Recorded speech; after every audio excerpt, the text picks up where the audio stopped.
Welcome.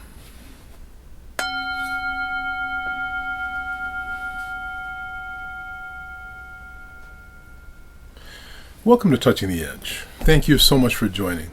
I'm so happy to be here with you right now because I'm working to find my own power in this moment, in this time of our lives, recognizing that this is exactly the time I was born for.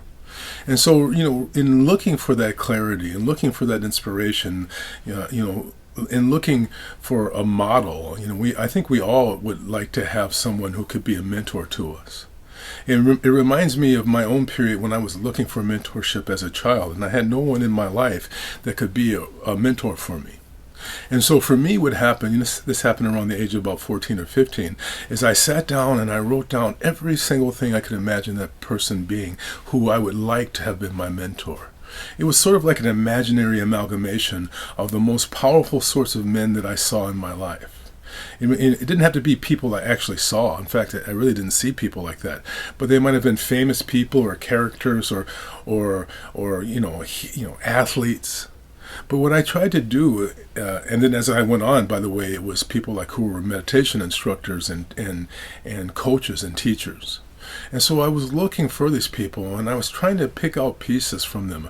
I sat there and I imagined, in my childlike state, what is the man I want to be like doing today? I mean, what does he do when he wakes up? And what are his processes as he goes through his day? I tried to imagine it in every detail and break it down into component pieces and imagine every single thing I could see this person doing. And I began to write those elements down, and I began to keep track. So I want to encourage you. What would the person you would like to be like today be doing? Sit down and write a list of 5 to 10 different elements that person is doing with his or her day to day. What do they do when they wake up? How do they eat? What do they do to ground and calm? Just imagine that person as vividly as you can and track what that person does. And I want to assure you, if you begin to do what that person does on a regular basis, you will become that person.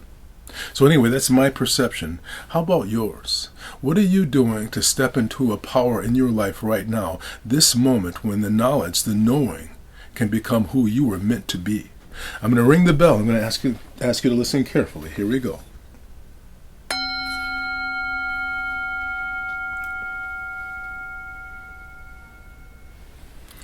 I want to suggest to you that knowledge becomes power when you focus on what you do and not what is happening.